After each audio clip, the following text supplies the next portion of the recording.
Good morning students. जिस तरह से आपको पता है कि हमने एवोल्यूशन चैप्टर को डिस्कस कर लिया है, अब इंटर क्लास के अंदर हम पेज नंबर 167 पे आप आएंगे। पेज नंबर 167 पे सेल साइकिल नेक्स्ट चैप्टर को हम स्टार्ट करते हैं। Cell cycle page number 167 page पे आप आएंगे। वहाँ भी एक डायग्राम मौजूद है। इस डायग्राम को सबसे पहले देखते हैं सेल साइकिल के हवाले से किस तरह से इवेंट्स जो हैं सेल साइकिल के होते हैं। इस हवाले से अगर आप देखें एक डायग्राम हमारे बुक के अंदर जो मौजूद है, तो इस हवाले से जो आज हम डिस्कस करेंगे सेल साइकिल को। सेल साइकिल के हवाले से अगर आप सबसे पहली इलस्ट्रेशन के अंदर अगर आप देखें तो आपको दो मेन जिस तरह से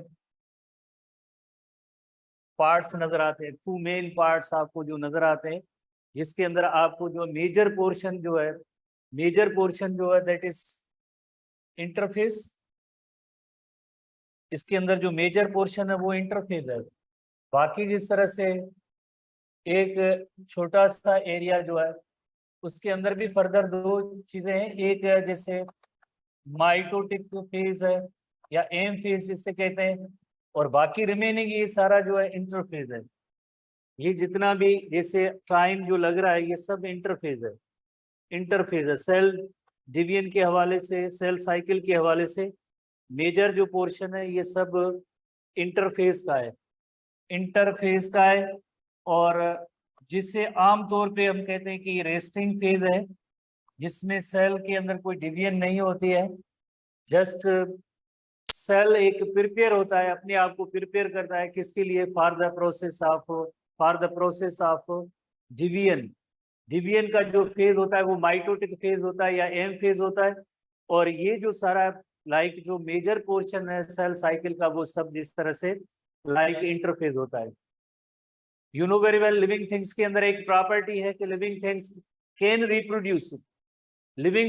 रिप्रोड्यूस। इसका मतलब है कि ये जो सेल्स हैं ये अपनी अंदर जिस तरह से रिप्रोडक्शन के अमल से गुजर रहे हैं और उसके बदले में अपने जैसा एक और सेल जैसे प्रोड्यूस कर सकते हैं। एक सेल जैसे डिवाइड होता है, मल्टीप्लाई होता है, तो उसके रिजल्ट में दो सेल बनते हैं। तो उसके अंदर सीरीज ऑफ इवेंट्स होते हैं, ये सारे सीरीज ऑफ इवेंट्स हैं। सबसे पहले जिस तरह से अगर हम बात करें किसी एक एनिमल की बात करें, किसी प्लांट की बात करें, जो हमने इससे पहले चैप्टर्स के अंदर पढ़े थे, जो भी जैसे प्लांट होता है सीड, उसके अंदर जो है एम्ब्रियो मौजूद है, जर्मिनेशन होती है, न्यू प्लांट यंग सीडलिंग बनता है, मैच्योर होता है, मैच्योर होने के बाद उसमें फ्लावर लगते हैं, फ्लावर के बाद देन पोलिनेशन, फर्टिलाइजेशन, और देन जैसे सीड फॉर्मेशन, सीड दोबारा गिरेगा और लाइफ साइकिल जैसे कंप्लीट होता रहता है।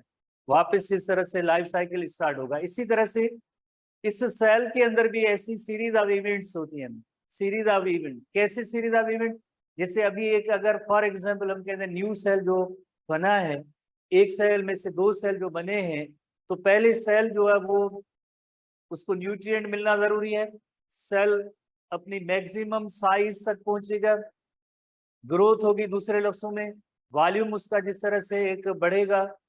जब भी सेल कोई डिवाइड होने जा रहा होता है तो उसके हर कंटेंट न्यूक्लिक एसिड से लेकर, न्यूक्लियर मटेरियल से लेकर, ऑर्गेनेल से लेकर, प्रोटोप्लाज्म से लेकर, सब चीजों की जैसे डुप्लीकेशन होती है। जब डबल होंगे, डुप्लीकेट होंगे, तो देन जो है फर्दर जैसे पहले न्यूक्लियस डिवाइड होगा, फिर साइटोप्लाज्म इक्वल अमाउंट में डिवाइड होगा।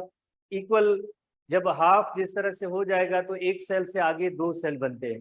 तो इतनी ज्यादा ये जो प्रिपरेशन होती है एक सेल को जैसे दो सेल में डिवाइड करने का, जैसे एक जो प्रोसेस होता है वो ओवरऑल जैसे इंटरफेज है, ये तो जस्ट एक छोटा सा ही फेज है जिसके अंदर जस्ट सेल पहले से डुप्लीकेटेड है, बस इक्वल अमाउंट में जैसे उनकी डिवीजन होनी है।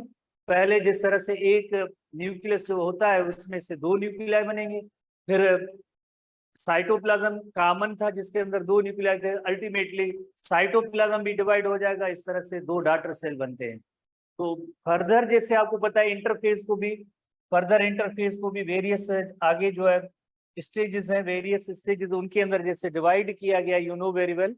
उसके अंदर जैसे सबसे बड़ा जैसे पार्ट, जैसे यू नो वेरी वेल सबसे बड़ा पार्ट है उसे हम कहते हैं G1 फेज। G1 फेज के बाद जैसे एस फेज होता है, इंटरफेज की हम बात करें, ये जो डिवियंस हैं ये इंटरफेज की हम जो डिवियन की बात करें, उसके बाद एस फेज है, एस फेज के बाद G2, एस फेज के बाद G2 फेज होता है। तीन जो है सीरीज से होते हैं, और इसमें आपको जैसे सीरीज भी याद करनी है, इंटरफेज के फर्दर सब स्टेजेस कौन से होंगे, इंटरफेज के, सिर्फ इंटरफेज के, जस्ट इंटरफेस के सीरीज। ये ऐसे सवाल जो है टेस्ट में मेनी टाइम आते रहते हैं, ये सवाल आपने नोट भी करने हैं। जैसे इंटरफेस की सीरीज कौन सी है, सीक्वेंस कौन सी है, इंटरफेस, जस्ट इंटरफेस की। इंटरफेस के अंदर जैसे G1 के बाद एस फेज के बाद G2 फेज, ये इंटरफेस की स्टेज है। उसके बाद जैसे आप देखेंगे कि जो माइटोटिक फेज है, माइटोटिक फेज के अंदर फर्दर उसके अंदर जो दो डिविजन्स हैं, कौन कौन सी दो डिवीजन है, एक जिस तरह से है माइटोसिस है, और दूसरी जो है साइटोकाइनेसिस है। माइटोसिस या एम फेज जो है माइटोसिस, जस्ट माइटोसिस, जिसके अंदर प्रोफेज, मेटाफेज, एनाफेज और टीलोफेज आएंगे। इस माइटोसिस के अंदर prophase, metaphase, anaphase, telophase, prophase, metaphase, anaphase और टीलोफेज आएंगे। Prophase, metaphase, anaphase, telophase is the mitosis. और उसके बाद जैसे आखिरी जैसे फाइनल जैसे वो स्टेज होगा जिसे हम कहते हैं साइटोकाइनेसिस। साइटोकाइनेसिस जब होगा अमल, तो उसके रिजल्ट में यकीनन जैसे दो डॉटर सेल्स जैसे प्रोड्यूस हो जाएंगे। एक सेल में दो डॉटर सेल्स जैसे प्रोड्यूस हो जाते हैं, टू डॉटर सेल्स। जैसे एक सेल साइकिल के हवाले से अगर देखें तो उसके अंदर टू डॉटर सेल्स प्रोड्यूस हो जाएंगे। फिर से दोबारा हर सेल के अंदर ये इवेंट होगा, हर सेल के अंदर यही सेम इवेंट होगा। G1 S phase and G2 phase जो है ये इंटरफेज के। और इसी तरह से अगर माइटोसिस में देखी जाए, माइटोसिस की सीरीज जो क्या होती है, माइटोसिस में जिस तरह से आपको पता है, इसमें जस्ट न्यूक्लियस की डिवीजन हो रही है। माइटोसिस नथिंग बट जैसे ये न्यूक्लियस की डिवीजन होती है, न्यूक्लियस जो डिवाइड होता है इसके इस फेज के अंदर, एक न्यूक्लियस से जैसे दो न्यूक्लियस बनते हैं, तो इसे ये कहेंगे माइटोसिस। और इवन जैसे ये जस्ट एक छोटा सा ही प्रोसेस है जिससे कहते हैं karyokinesis, also called the karyokinesis, जिसके स्टेजेस कौन से हैं, सीरीज से प्रोफेज से देन आपको पता है कि मेटाफेज के बाद देन जो है एनाफेज के बाद जैसे फाइनली जैसे टीलोफेज होता है। ये चार स्टेजेस होते हैं, और एनाफेज के बाद देन टीलोफेज। तो ये सीरीज और सीक्वेंस से आप नोट करेंगे। और फाइनल उसके बाद जैसे साइटोकाइनेसिस होती है, यानी डिवीजन ऑफ साइटोप्लाज्म होगा, देन फर्दर जो डिवीजन ऑफ साइटोप्लाज्म होगी। अब इस हवाले से अगर देखा जाए तो सबसे बड़ा जो स्टेज है, बड़ा जो टाइम, जो ज्यादातर टाइम जो लगता है वो इंटरफेस के हवाले से है। बिकॉज जनरली तो हम इसे कहते हैं कि रेस्टिंग फेज है, क्योंकि इसमें कोई डिवीजन वगैरह वजह है तो हमें नजर नहीं आ रही है। पर एक्चुअली क्या हो रहा है, ये मेटाबॉलिज्म हो रही है। और जैसे हर एक सेल की जैसे डबल कंटेंट हो रहे हैं, न्यूक्लियर मटेरियल भी डबल हो रहा है, न्यूक्लियस जैसे दो हो रहे हैं, ऑर्गेनील्स भी डुप्लीकेट हो रहे हैं। बिकॉज आगे जो एक सेल होता है वो दो सेल्स में जब डिवाइड होगा, इक्वल डिवीजन होनी चाहिए, दो जो है बराबर के जैसे सेल प्रोड्यूस होंगे, तो यकीनन जैसे हम कहेंगे कि हर चीज की जैसे डुप्लीकेशन होना बहुत ही जरूरी है। तो इसी तस्वीर के हवाले से आप एक चीज नोट करेंगे कि इसको टाइम कितना लगता है, इस पूरे फेज को कंप्लीट होने में टाइम कितना लगता है, जैसे आपने नोट करना है। जैसे इसको जो है थोड़ा कम भी टाइम लग सकता है, G1 फेज को ज्यादा भी लग सकता है, 3 to 4 आवर्स भी लग सकते हैं, 3 to 4 आवर्स भी लग सकते हैं। जैसे मंथ्स भी इसको इस फेज में लग सकते हैं, डेज, मंथ्स और ईयर्स भी लग सकते हैं, डेज, मंथ्स और ईयर्स में वेरिएबल टाइम है। तकरीबन जैसे 25 to 50% of the cell cycle ये इस लाइक जैसे G1 फेज के अंदर ये टाइम होता है। G1 फेज के अंदर इस तरह से जो नेक्स्ट जो फेज क्या है, नेक्स्ट फेज है इसमें जैसे एस फेज है। एस का मतलब होता है सिंथेसिस किसकी, सिंथेसिस यानी डीएनए की रेप्लिकेशन होती है। डीएनए की रेप्लिकेशन या डुप्लीकेशन का अमल होता है। डीएनए डबल होगा, सिंगल स्ट्रैंड से डबल स्ट्रैंड बनेगा, डुप्लीकेशन होगी या रेप्लिकेशन होगी। तो इसके लिए जितने भी एंजाइम्स जरूरी होते हैं वो सब एंजाइम्स, इनकी फॉर्मेशन, एंजाइम की फॉर्मेशन सब इस G1 फेज के अंदर होगी। देन एस फेज है, एस का मतलब ही सिंथेसिस है, और सिंथेसिस का मतलब है डीएनए रेप्लिकेशन होगी। रेप्लिकेशन होने के बाद यहाँ पे एक रीचेकिंग होगी। रीचेकिंग की मीनिंग होती है कि आइदर जो है हर चीज जो कंटेंट है वो डबल हो चुके हैं या नहीं, डबल हो चुके हैं या नहीं। जिस तरह से लाइक डीएनए की डुप्लीकेशन है वो चेक होगा, चेकिंग होगी ये, यानी डुप्लीकेशन नहीं। डुप्लीकेशन तो डीएनए की एस फेज के अंदर हो रही है। आर्गेनिल वगैरह हर चीज अगर डुप्लीकेट है तो देन जो आगे जो सेल जो है इस लाइक एम फेज या माइटोटिक फेज में इंटर होगा, अदरवाइज दाखिल ये नहीं होगा। इसी तरह से अगर देखा जाए तो इसको जो है टाइम जो है इतना ज्यादा नहीं लगता है, इस फेज को थोड़ा सा रिलेटिव कांस्टेंट होता है। इसको जो टाइम लगता है 7 to 8 आवर्स लग सकते हैं, 7 to 8 आवर्स इस पीरियड को कंप्लीट होने में।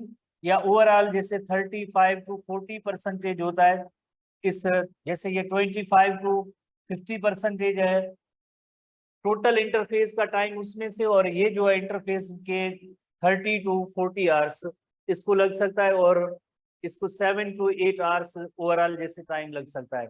इसे कहते हैं S phase, this is called as S phase.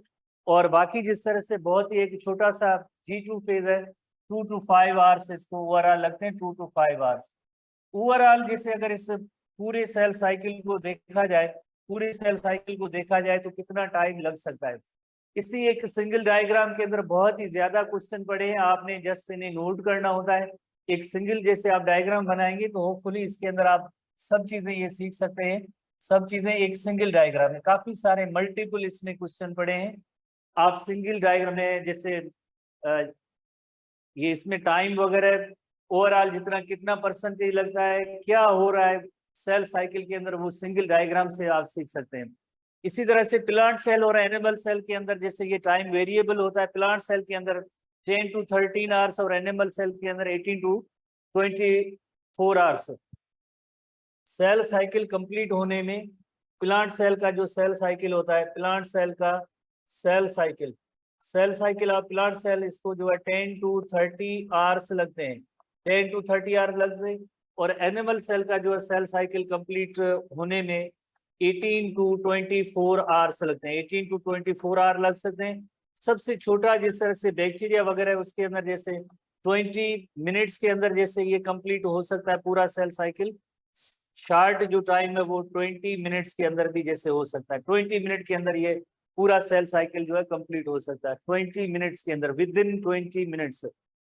तो इसी तरह से अब हम HTB बुक की तरफ भी आएंगे और उसमें हम देखेंगे कि किस तरह से जो पॉइंट्स HTB की है जो इस पूरे प्रोसेस सेल साइकिल के हवाले से जो नोटेड है। आप अगर इसका थोड़ा सा अगर स्क्रीनशॉट वगैरह लेना चाहे तो भले ले ले, तो फिर हम नेक्स्ट हेडिंग में जाते हैं जो HTB बुक के हवाले से होगी, HTB बुक के हवाले से होगी।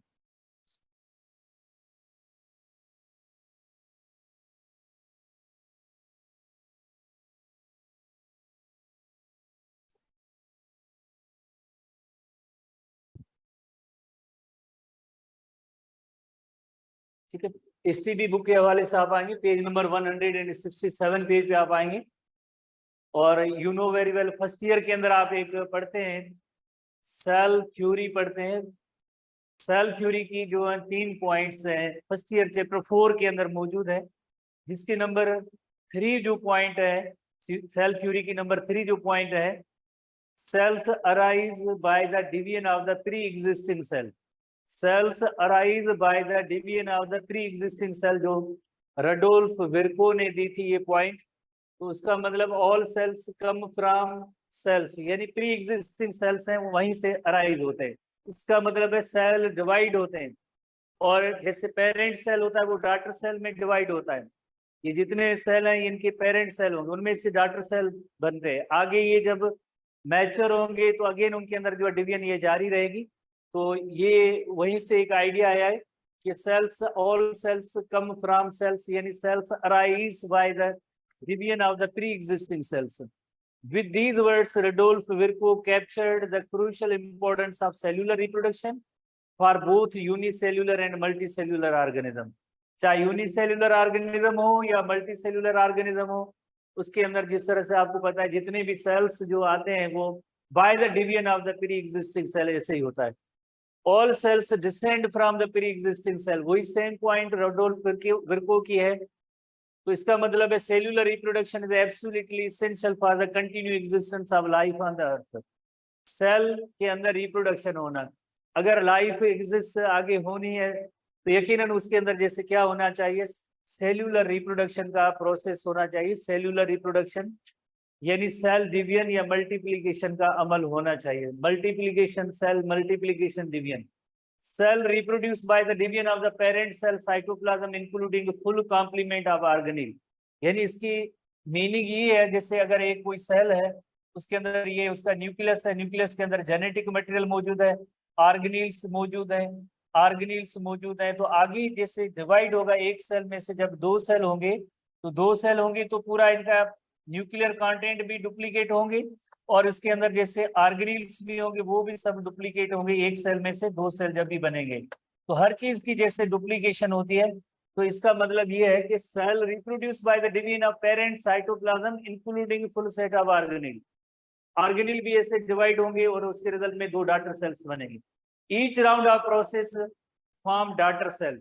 जैसे ये पेरेंट सेल हुआ और पेरेंट सेल से जो आगे जो क्या बनेंगे, पेरेंट से जो है दो डॉटर सेल्स बनेंगे. नॉर्मल सेल साइकिल के हवाले से पेरेंट से दो डॉटर सेल्स बनेंगे, पेरेंट सेल से दो डॉटर सेल बनेंगे. Each daughter cell inherits about half of the growth and cell division is called as cell cycle. तो जैसे आपने देखा कि पेरेंट सेल डिवाइड होगा दो डॉटर सेल में, अगेन जैसे हर एक सेल उसके अंदर जैसे मैच्योरेशन होगी अगेन तो ये दो सेल में डिवाइड होगा, ये भी सेल इसी तरह से मैच्योर होगा और अल्टीमेटली दो सेल फिर से जब ये मैच्योरेशन होगी तो इसी तरह से ये साइकिल जो है चलता रहता है. हर जो सेल जो होता है वो आगे दो दो सेल्स में डिवाइड होता जाएगा, फिर वो भी मैच्योर होगी. ह्यूमन बीइंग के हवाले से ये जो एक सेल का जिस तरह से एक्सपेरिमेंट किया गया तो उसमें देखा गया 40 to 60 टाइम एक सेल के अंदर डिवीजन की सलाहियत होती है, अनलिमिटेड नहीं है. ह्यूमन बीइंग के हवाले से 40 to 60 टाइम्स डिवाइड हो सकता है, 40 टू वेरिएबल फिगर भी हो सकती है इसमें, पर 40 to 60 times a cell, parent cell जो होता है वो इतनी बार जो डिवाइड हो सकता है. ठीक है, तो इस तरह से ये डिवीजन का जो अमल है वो जारी होता है. डिवीजन का अमल जो है इस तरह से जारी होता है. एक जनरल डेफिनेशन है सेल साइकिल की जो बुक में नहीं पर हम ऐसी बना सकते हैं कि सेल साइकिल का प्रोसेस क्या है. Cell cycle refers to the series of events. Series of events क्या है, जिस तरह से G1 S G2 और M फेज और रिजल्ट में जो दो डॉटर सेल्स बनेंगे. Series of events that take place in a cell resulting in the duplication of DNA, division of cytoplasm and organelle to produce two daughter cell is called as cell cycle. तो इस पूरे phenomena को हम कहेंगे cell cycle कहेंगे. Larger proportion आपको पता है इसके अंदर जो इंटरफेज होता है, देन जो एक डिवीजन का फेज होता है जिसके अंदर फर्दर दो स्टेप्स, दो स्टेजेस हैं. एक को कहेंगे इंटरफेज और दूसरे एक को कहेंगे माइटोसिस, दूसरे को ओवरऑल हम कहेंगे लाइक आखिरी जो होगा वो उससे हम कहेंगे साइटोकाइनेसिस. तो थोड़ी देर पहले हमने जो इलस्ट्रेशन नोट की थी तो इंटरफेस का सबसे बड़ा जो फेज होता है, स्टेज होता है, उससे हम कहते हैं G1. G stands for gap, G stands for gap 1. तो इसको जो 20 to 50% टाइम लगता है, 3 to 4 आवर्स, मंथ्स और ईयर्स लगते हैं. इसके अंदर जो है सेल्यूलर कॉन्टेंट्स, जैसे सेल्यूलर कॉन्टेंट्स हर चीज की डुप्लीकेशन होगी पर डीएनए की डुप्लीकेशन नहीं होगी. एस फॉर सिंथेसिस, नेक्स्ट जो फेज होता है वो सिंथेसिस यानी डीएनए की डुप्लीकेशन होगी, क्रोमोसोम्स डुप्लीकेट होंगे और इसको जो टाइम लगता है 35 to 40% लगता है, 7 to 8 आवर्स लगते हैं. और ये जो गैप 2 है 2 to 5 आवर्स लगते हैं. और इसमें जैसे डबल चेक यानी देखा जाता है कि हर चीज जैसे डुप्लीकेट हो रही है या हुई है या नहीं हुई है, तो 2 to 5 आवर्स लगते हैं. और उसके बाद जैसे नेक्स्ट फेज आएगा वो एम फेज है. एम फेज के अंदर एक जैसे माइटोसिस होती है, प्रोफेज, मेटाफेज, एनाफेज और टीलोफेज. टीलोफेज के बाद जस्ट एक साइटोकाइनेसिस का अमल होगा और साइटोकाइनेसिस के रिजल्ट में साइटोप्लाज्म डिवाइड होगा और उसके रिजल्ट में दो डॉटर सेल बनेंगे. Overall this is called as cell cycle. और इसका जो टाइम जो है सेल साइकिल का वेरिएबल है, आपने जैसे पढ़ा प्लांट का 10 to 13 आवर है, एनिमल्स का 18 to 24 आवर से शार्ट 20 मिनट में हो सकता है, कभी कभार वेरिएबल डेज और वीक के अंदर हो सकता है। तो इस पूरे प्रोसेस को हम कहते हैं जैसे सेल साइकिल। एक फर्दर और भी स्टेप होगा जो आगे चल के हम थोड़ा डिस्कस करेंगे, G0 फेज। इसका मतलब है कि G1 के बाद जैसे कुछ ऐसे सेल्स होते हैं G0 फेज के अंदर जो अरेस्ट हो जाते हैं, जैसे हमारी बॉडी के अंदर ह्यूमन बीइंग के हवाले से अगर हम बात करें तो नर्व सेल और कार्डियक मसल सेल, जो स्पेशली कार्डियक मसल सेल्स जो होते हैं, ये जो है इस G0 फेज के अंदर अरेस्ट होते हैं। आगे ये डिवाइड नहीं होंगे, ये मेटाबॉलिकली एक्टिव जरूर होते हैं, इसके अंदर एक्टिव मेटाबॉलिज्म हो रही होती है, पर आगे डिवाइड नहीं होंगे। नर्व सेल और मसल सेल एक्टिव है, वायबल की मीनिंग है जिंदा होते हैं, हर तरह की फिजियोलॉजिकल एक्टिविटीज होती है, पर आगे जो है डिवाइड नहीं होते। एक नर्व सेल और दूसरे कार्डियक मसल सेल्स होते हैं, वो G0 फेज के अंदर अरेस्ट होते हैं, they do not divide at all. Further आगे उनके अंदर सेल साइकिल का ये प्रोसेस नहीं होता है। तो हमारे बुक के अंदर आगे मौजूद है G0 फेज कि G1 के बाद आगे दो ऑप्शन होते हैं, या जो सेल जो एस फेज के अंदर चला जाए या जो चला जाए G0 फेज के अंदर। G0 फेज के अंदर एक नर्व सेल होते हैं और दूसरे होते हैं कार्डियक मसल सेल, वो होते हैं। तो अब हम नेक्स्ट पैरा पे आते हैं। नेक्स्ट पैरा, जैसे it is a natural question के what makes a cell divide and why the reproducing cells stop dividing. दो क्वेश्चन कि what makes a cell divide क्यों होता है, कौन सी कंडीशंस होती है फिर जो है सेल डिवाइड हो जाता है, कौन सी कंडीशन यह होती है कि लाइक आगे जाके सेल्स जो है डिवाइड नहीं होते हैं। तो if we take unicellular organism, एक यूनिसेल्युलर ऑर्गेनिज्म का हम एग्जांपल लेके और इसमें ये पूरा प्रोसेस सीख सकते हैं। जैसे यूनिसेल्युलर ऑर्गेनिज्म का बेस्ट एग्जांपल जैसे अमेबा है। तो अब अमेबा को अगर हम देखें, आपको पता है कि एक सिंगल अमेबा में से आगे जो है बाइनरी फिशन के जरिए दो अमेबा जैसे बनते रहते हैं, हमने पढ़ा है रिप्रोडक्शन के हवाले से। तो जब भी न्यू अमेबा जिस वक्त बनता है तो वो मैच्योर उस वक्त नहीं होता है, उस सेल की साइज इंक्रीज होती है, डुप्लीकेशन हर चीज की होगी, देन जो है आगे जो डिवाइड हो सकता है। Amoeba it is seen that feeds, सबसे पहले न्यू जो अमेबा बना है, न्यूट्रिशन ग्रोथ होगी, ग्रोथ होने के बाद एक फुल साइज या मैच्योर साइज होगी, उसके बाद ही जो अमेबा डिवाइड हो सकता है। ऐसे नहीं कि अमेबा जिस तरह से लाइक जैसे पैदा हुआ और देन जो डिवीजन का मतलब इस तरह से नहीं, पहले फीडिंग ग्रोथ के बाद एक मैच्योर और एडल्ट साइज। तो इसका मतलब ये होता है कि हर चीज की जैसे डुप्लीकेशन जैसे हो रही होती है। इसी तरह से अगर एक्सपेरिमेंटली देखा जाए कि अमेबा को अगर आप फीडिंग ना दें, उसका खाना उसको ना मिले, स्टार्व्ड की मीनिंग है उसको जो है फूड की सप्लाई ना मिले, फूड की सप्लाई ना मिले तो आगे जाहिर है उसकी ग्रोथ नहीं होगी, तो वो मैच्योर साइज तक नहीं पहुंच पाएगा, मैच्योर साइज तक नहीं पहुंचेगा तो इसका मतलब है कि वो सेल जो है वो डिवाइड होने की सलाहियत उसमें नहीं होगी। तो देखें दो क्वेश्चन थे कि what makes the cell divide, cell क्यों डिवाइड होते हैं, why the reproducing cells stop dividing.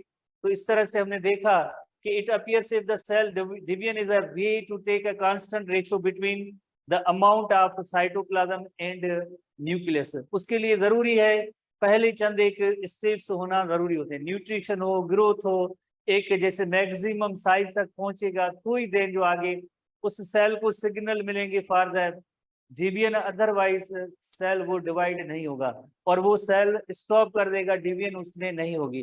क्योंकि आगे जो एक कांस्टेंट रेशियो मेंटेन करना होता है किसके दरमियान, साइटोप्लाज्म और न्यूक्लियस के दरमियान। साइटोप्लाज्म के अंदर जितने भी ऑर्गेनील्स अमाउंट होता है वो भी डबल होगा, ऑर्गेनील साइटोप्लाज्मिक कंटेंट वगैरह सब।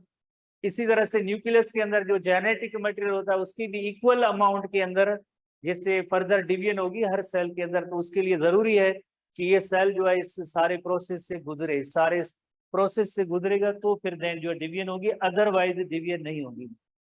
सो it means that the division of the cell is regulated by the amount of nucleoplasm.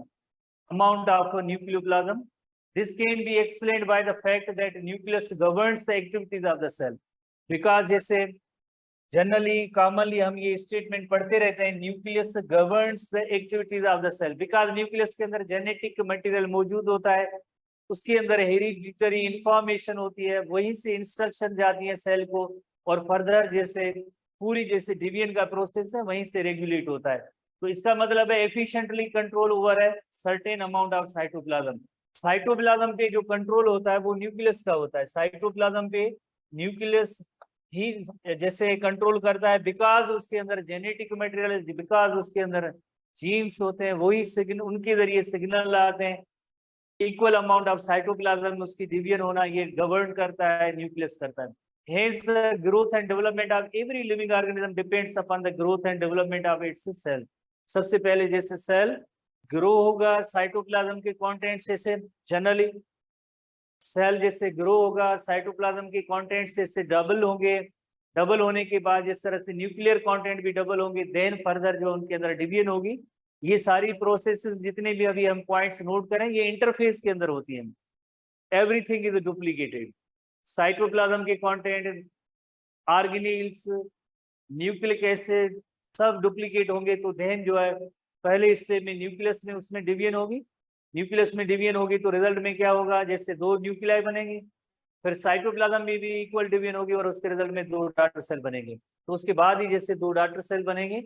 तो इस तरह की जो हमारे HTV बुक की जो पॉइंट्स हैं।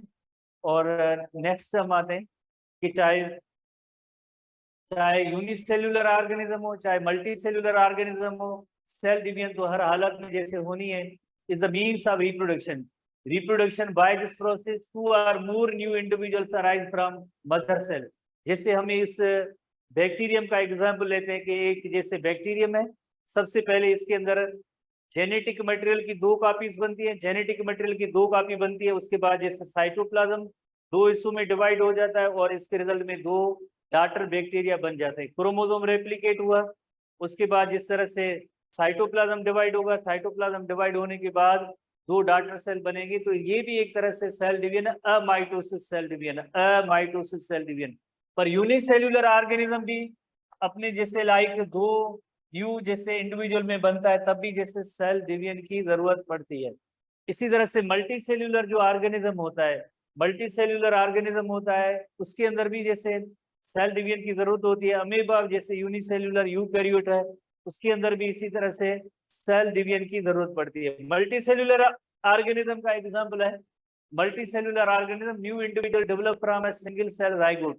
चाहे जितना ही बड़ा एनिमल क्यों ना हो, जैसे जिराफ हो, एलिफेंट हो, राइनो हो, कैमल हो, वेल हो, ह्यूमन बींग हो, कोई भी अगर एनिमल है, सेक्सुअली रिप्रोड्यूसिंग एनिमल्स होते हैं, तो उसकी स्टार्ट होती है, start of new life zygote से होती है। वो जाइगोट एक सिंगल सेल होता है, सिंगल सेल जाइगोट, एक स्पर्म यूनियन हुई, जाइगोट के अंदर देन जो होगी माइटोसिस होगी।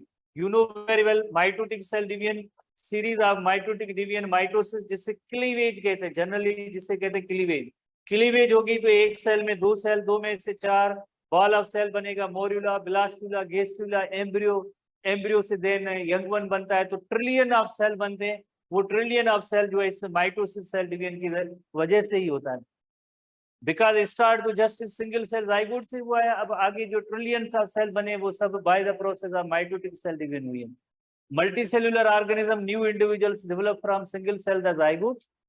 It is the multiplication of the cell and its descendant that determines the development and growth of the individual. उसके बाद जैसे जो new individual बनता है उसकी भी मैक्सिमम हमारे एडल्ट साइज जो होती है वो भी इस माइटोटिक सेल डिवीजन की वजह से जैसे मैक्सिमम साइज तक ग्रोथ उसकी जो होती है वो भी जैसे एक माइटोसिस सेल डिवीजन की वजह से। प्लांट्स के अंदर भी यही होता है, जैसे प्लांट के अंदर यू नो वेरी वेल एक स्पर्म यूनियन हुई, जाइगोट बना, जाइगोट के बाद जैसे जैसे ना एक स्पर्म यूनियन जाइगोट बना, जाइगोट से देन आगे एम्ब्रियो बनता है, ये सीड के अंदर मौजूद है, सीड के बाद जैसे एक न्यू प्लांट बनता है जिसे सीडलिंग कहते हैं, फिर सीडलिंग की ग्रोथ होगी तब भी जैसे माइटोसिस की जरूरत होती है।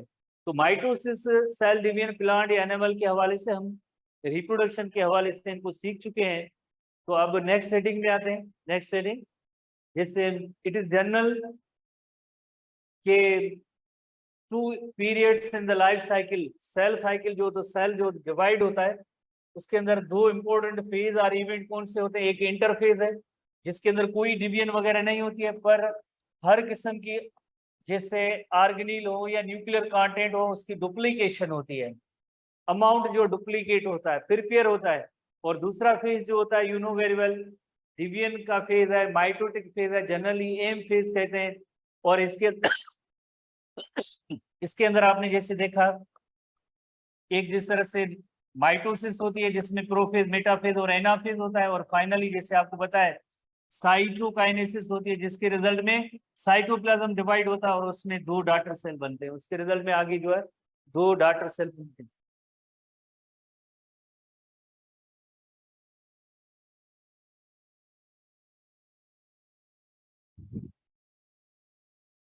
सेम इवेंट से हमने पहले थोड़ी देर पहले हमने पढ़े हैं कि इंटरफेज जो बड़ा फेज है उसके अंदर जी फेज, एस फेज और G2 phase.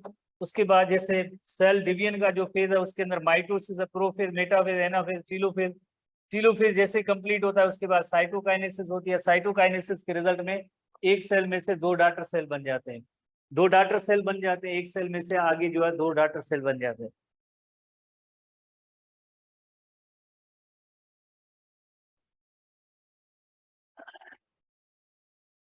Then cell cycle की डेफिनेशन है जो हमने थोड़ी देर पहले हमने पढ़ा था।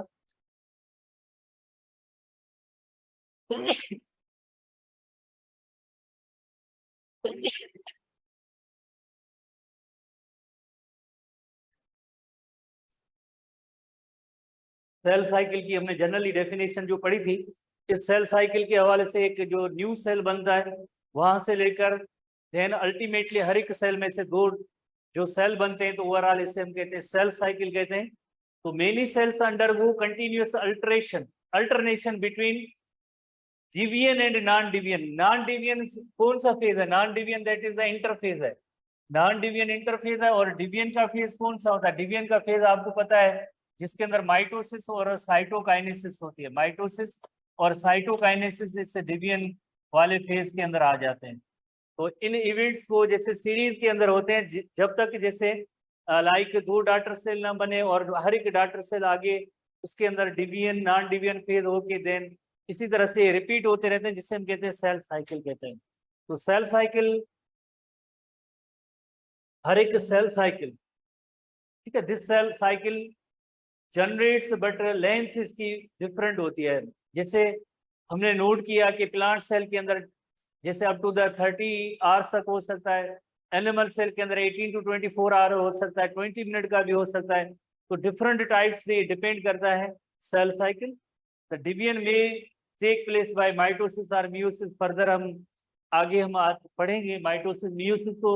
इसमें कॉम्प्लेक्स सीरीज ऑफ इवेंट्स होते हैं जिसकी वजह से जैसे आपको पता है कि 2 डॉटर सेल बनते हैं और फिर से दोबारा से अगर न्यू सेल जो बनता है उसके अंदर भी वही सेम रिपीटेडली जैसे ऐसा अमल होता रहता है।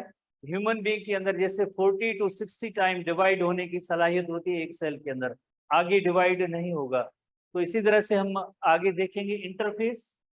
और जो मेन जिस तरह से बड़ा टाइम जो एक सेल को लगता है वो इंटरफेस के अंदर होता है। इंटरफेस के अंदर जैसे वह जैसे एक सेल जो होता है ग्रो भी करता है, बिकॉज ग्रो का मतलब होता है कि वॉल्यूम उसका हर चीज का डबल होना जरूरी है, प्रिपरेशन होती है। अदरवाइज जैसे नेक्स्ट डिवीजन के अंदर आपको पता है कि जस्ट 2 सेल बनेंगे उससे पहले जो है हर चीज की डुप्लीकेशन होना जरूरी है। तो ये सब इंटरफेस के अंदर होती है। न्यूक्लियस, उसके बाद जो विजिबल होगा फला और एक सेल जिस तरह से फाइनली जैसे 2 सेल के अंदर जो डिवाइड होगा तो उसमें सबसे पहले फेज में हम आएंगे इंटरफेज होगा। और इंटरफेज के बाद जैसे हम आगे जो डिवीजन वाले फेज पे आएंगे। तो इंटरफेस के अंदर कौन से स्टेजेस होते हैं इंटरफेस के हवाले से? एक G1 फेज होता है, G स्टैंड्स फॉर गैप। इसी तरह से एस फेज होता है, S stands for synthesis. Synthesis किसकी? डीएनए की। G2 फेज के अंदर दोबारा से एक रीचेकिंग का अमल होता है कि एवरीथिंग इज डुप्लीकेटेड और नॉट। G0 फेज भी होता है जो इनएक्टिव होता है। क्विसेंट फेज होता है। रेस्टिंग फेज जो मेटाबॉलिकली एक्टिव होता है, जिंदा सेल होते हैं पर डिवाइड नहीं होते हैं।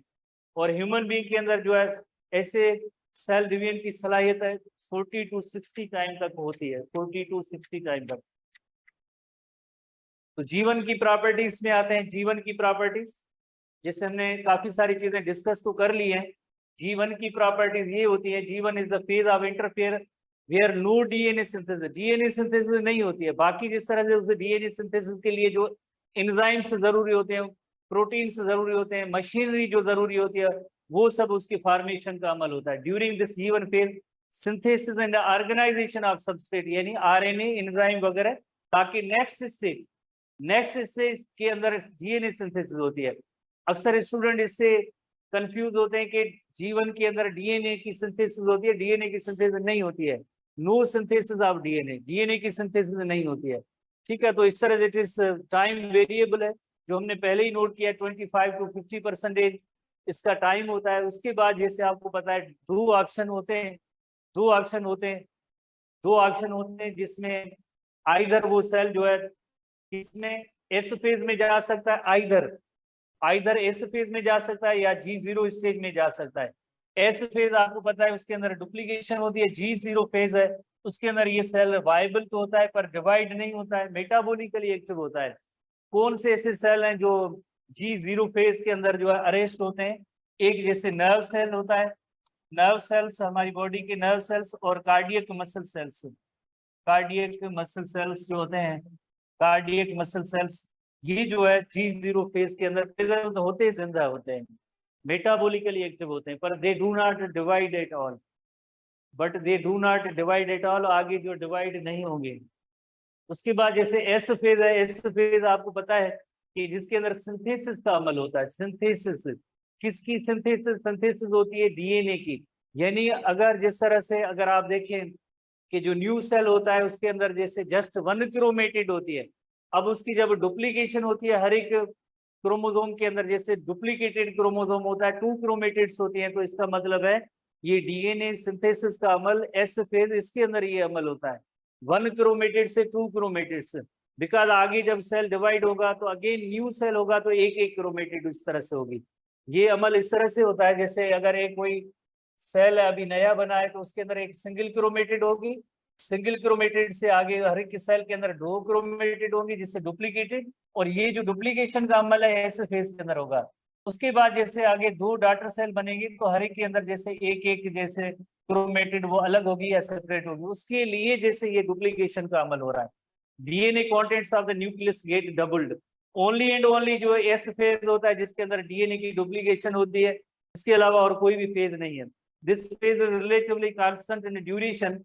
जैसे G1 फेज है वो उसकी जो ड्यूरेशन है डिफरेंट है, जैसे आपने देखा कि डेज भी लग सकते हैं, मंथ्स भी लग सकते हैं, ईयर्स भी लग सकते हैं, इवन जैसे फ्यू आवर्स, जैसे चंद आवर्स भी लग सकते हैं। तो इस 30 to 40% ऑफ द इंटरफेज का जो 30 to 40% है। और उसके बाद जैसे कौन सा स्टेज आएगा, उसके बाद जैसे G2 स्टेज आएगा।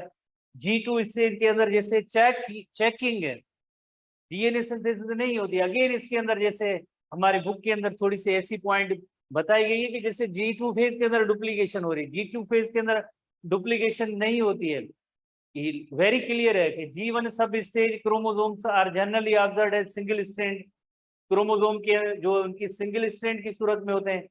और इसी तरह से while in G2 सब stage they become double stranded, तो इसके अंदर डबल नहीं हुए, डबलिंग का अमल किसके अंदर हुआ है? एस फेज के अंदर हुआ। बिकॉज एस फेज के बाद फौरन जो G2 फेज होता है उसमें जैसे ये पॉइंट बताई गई है कि G2 फेज के अंदर जब क्रोमोसोम आ जाते हैं तो वो अब डुप्लीकेटेड होते हैं, एवरीथिंग इज डुप्लीकेटेड, ऑर्गेनील भी डुप्लीकेटेड होते हैं, सब डबल अमाउंट होता है। By the end of the G2 phase volume of cell is रफली डबल्ड, यानी ऑर्गेनील भी डबल, क्रोमोसोम जो है उनके भी जैसे डबलिंग हुई है। बिकॉज आगे डिवीजन का फेज है तो हर चीज जैसे आगे डुप्लीकेशन होनी है।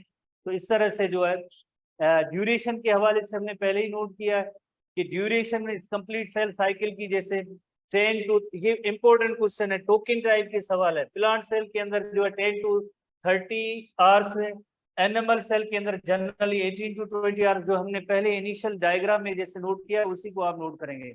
और चंद सेल 20 मिनट के अंदर ये कंप्लीट हो सकता है।